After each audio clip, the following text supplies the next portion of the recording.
Ha comenzado el proceso de recolección de firmas en defensa de la seguridad social, concebida como un derecho humano fundamental e inalienable. Esta es una tarea de primer orden para las organizaciones del movimiento obrero. Hay que asegurar el triunfo del plebiscito y hay que asegurar con una enorme movilización popular que las clases dominantes no burlen una vez más la voluntad de nuestra gente. Esta iniciativa de reforma constitucional viene a promover tres modificaciones, a nuestro juicio, sustantivas. En primer lugar, la eliminación definitiva de las AFAP y el lucro en la seguridad social. En segundo lugar, mantener la edad de retiro a los 60 años. En tercer lugar, que ninguna prestación jubilatoria sea inferior a un salario mínimo nacional. El primero de los elementos, es imprescindible derogar las AFAP. Es imprescindible terminar con el lucro en la seguridad social. En el mundo hay 200 países, solo 30 de estos 200 transitaron el camino del sistema individual de ahorro, el sistema de las AFAP. 18 de los cuales ya volvieron atrás luego de un estrepitoso fracaso del sistema de ahorro individual. Cuando escuchamos argumentos a favor de las AFAP, estamos escuchando argumentos a favor de los banqueros. Las AFAP son una transferencia directa de dinero del bolsillo de los trabajadores a las cuentas bancarias de la burguesía. Incluso se ha romantizado esto del ahorro individual por parte de algunas figuras públicas, sobre todo del progresismo, que aparece hoy con una campaña abierta y furibunda contra la iniciativa del plebiscito, sosteniendo que esta reforma puede afectar el ahorro individual. Y la verdad es que las AFAP no son el ahorro individual. Las AFAP son una forma compulsiva y obligatoria de sacarle dinero a los trabajadores para que fondos de administración especulen con la plata de los trabajadores, cobren comisiones y al final del día las inviertan, y si le va bien ganan ellos y si le va mal pierden los trabajadores. Un trabajador que se jubila a los 65 años, la AFAP le hace el siguiente cálculo: usted va a vivir 104, esa es la expectativa de vida que ponen las AFAP. Y por tanto sus ahorros jubilatorios se los voy a retribuir en algo así como 400 cuotas. El promedio general de jubilación de las AFAP alcanza los 7.500 pesos. Y el 60% de la gente que recibe dinero de las AFAP no recibe mensualmente más de 2.000 pesos. Esta es, además de una obscenidad, es una aberración. Por tanto, es de extrema justicia eliminar las AFAP. El segundo componente que propone esta iniciativa de reforma constitucional, mantener la edad de retiro a los 60 años. Se nos presenta un relato en donde se sostiene que la humanidad vive más y por tanto el ciclo laboral debe extenderse. Esto en primer lugar hay que relativizarlo porque es ciertamente una falacia, no toda la humanidad vive más. En Uruguay hay 156.000 niños por debajo de la línea de pobreza. Es probable que no vivan más.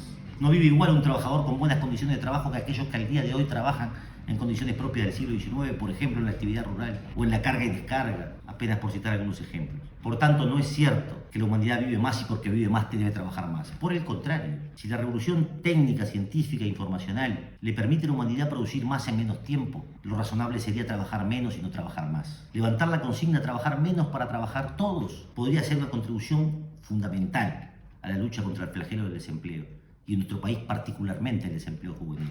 Esta idea de extender la edad jubilatoria a los 65 años instala un problema serio para el ingreso al mercado laboral de los jóvenes. En tercer lugar, el tercer elemento de la iniciativa de reforma constitucional que vamos a plebiscitar tiene que ver con equiparar el salario mínimo con las jubilaciones. Esta es una lucha que permite unificar la pelea por el salario mínimo con el movimiento de lucha de los jubilados. Ciertamente, hasta que el salario mínimo nacional no alcance el valor de una canasta básica, esta podrá ser una reivindicación de miseria y por tanto es imprescindible levantar un movimiento de lucha por un salario mínimo equivalente al valor de una canasta básica familiar. Pero como decíamos, esta es una tarea de primer orden para el movimiento obrero, al servicio de la cual debemos poner el concurso de todos nuestros recursos para asegurar, en primer lugar, la obtención de las casi 300.000 firmas necesarias para convocar el plebiscito, y luego para asegurar el triunfo del plebiscito en las urnas, y posteriormente para asegurar que las clases dominantes no burlen una vez más la voluntad popular. Esto solo se podrá garantizar con una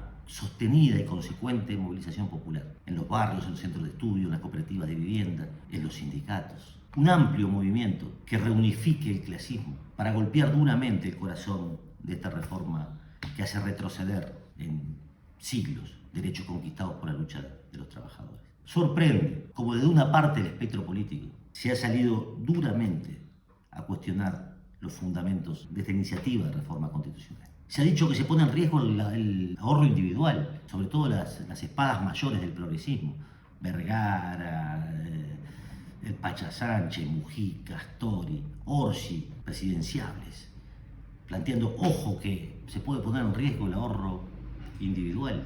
Y esta es una forma de romantizar el capital, porque las AFAP no son el ahorro individual. Las AFAP son, como decíamos, una forma compulsiva de trasladarle dinero de los trabajadores a las clases dominantes. Nosotros no confiamos simplemente en las reformas constitucionales. Sobran ejemplos para demostrar cómo cosas escritas en negro sobre blanco en el texto constitucional son violadas a diario. Pero sí creemos muy importante comprometernos en esta pelea. Y que de esta pelea nazca, o propiciar las condiciones para que de esta pelea nazca, un amplio movimiento de lucha en defensa de la seguridad social.